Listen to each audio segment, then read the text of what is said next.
Hello, everyone. Welcome back. My name's Sarah Leggett. I'm from the Sarkle Nation on my mother's side. I'm Tsimshian on my dad's side from Loch Belongs. I'm also Scottish and Norwegian. I'm the lead policy analyst here at SIIA. And my name is Erica. I'm of settler ancestry, primarily from Ireland, Norway, and Slovenia.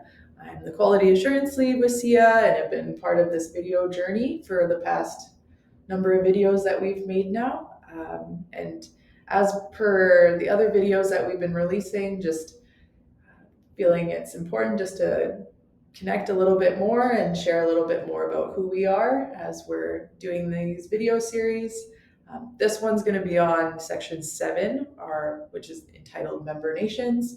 But before we get into the details of that, just wanted to ask another fun question just to get to know us a little bit more. So the question we have today is, what is a memory or experience that you have that helps you make it through those kind of hard days?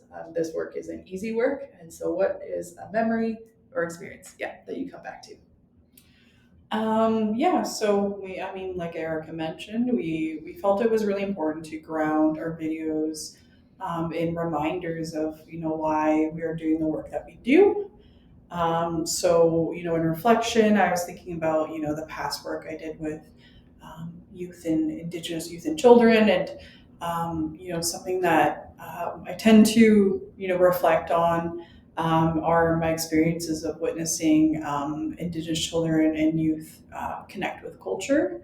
So I often think about, this young person I knew in their journey of being disconnected from their culture and finding, an interest in wanting to learn songs and drumming and, witnessing them attend an urban drum group.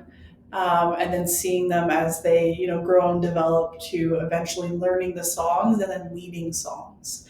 To me, that was really beautiful to witness, and I feel really honored to be able to witness that. So that's, those situations, those stories are what keeps me going, and is another reminder of, we're doing good work, and yeah. Yeah. And I think we talked about this beforehand. And so, in listening to Sarah's story, it really brought to my mind and my heart to um, just the experience that I've had in being really connected with community and youth up in from the Saanich Nation. And I feel like post COVID and acknowledging that COVID was really hard for a lot of communities and nations and all of the things that prevented people from coming together and prevented people from gathering.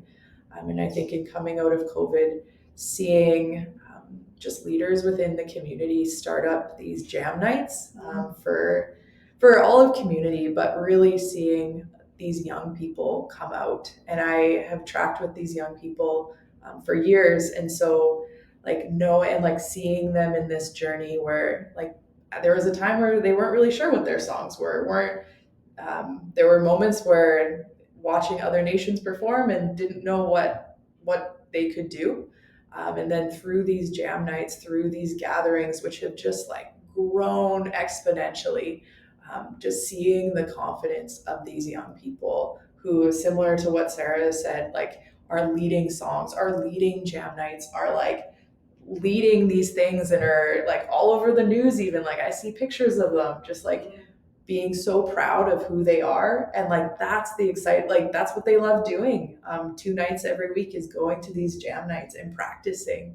And I just get called up all the time about can you take me to jam night, can you take me to this is going on, I want to go sing, and just people being so stoked on that. And I think about this experience I had during one of our community engagement activities, actually through SIIA, which was in the big house downtown, the Mungo Martin Big House, which was arranged for the urban Kwakwaka'wakw community.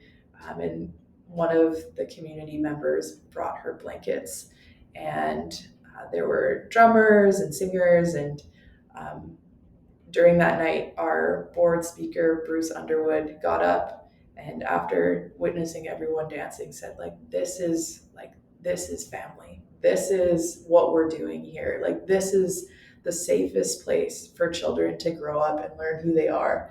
Because if you're making a mistake while you're dancing around the fire, you have an elder there to correct you, you have an auntie there to correct you. And so I think about that in this work. Like, those are the safest places to grow and to understand like who you are and what you belong to and all of those things. So I feel like I feel lighthearted even talking about that. And so that is, I suppose, our intro to this video. Now we move into 7.0, member nations.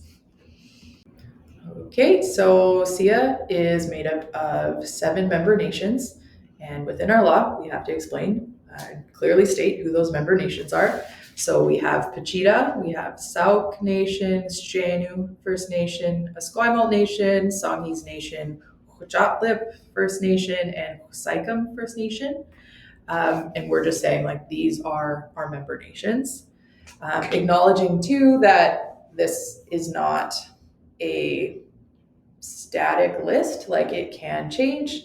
And we've had conversations even with other nations about could we maybe join SIIA or what does that look like?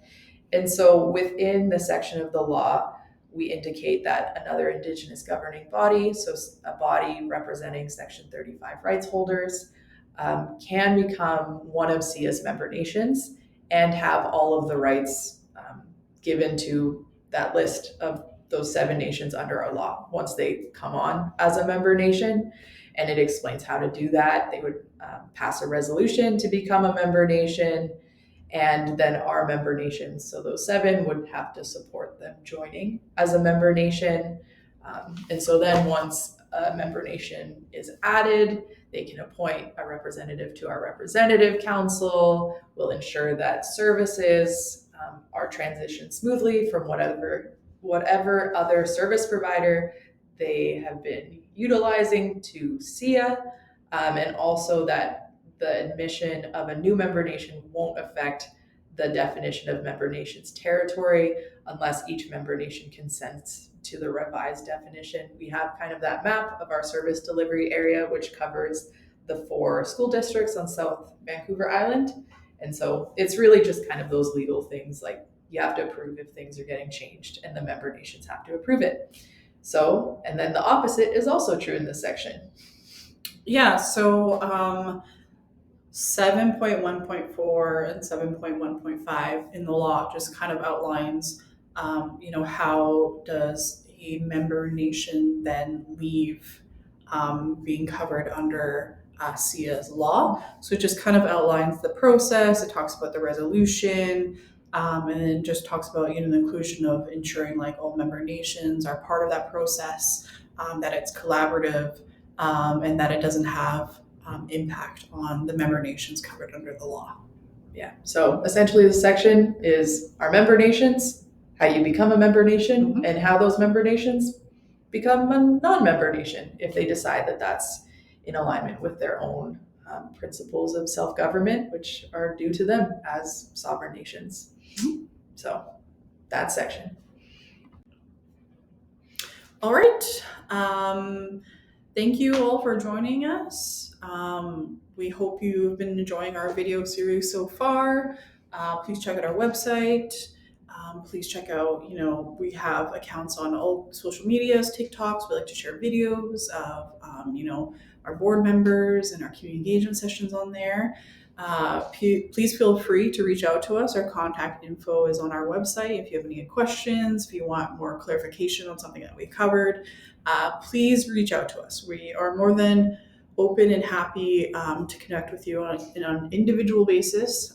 And, we can also provide presentations. But please reach out to us, and thank you for joining us. Yeah, Sarah covered it. See ya.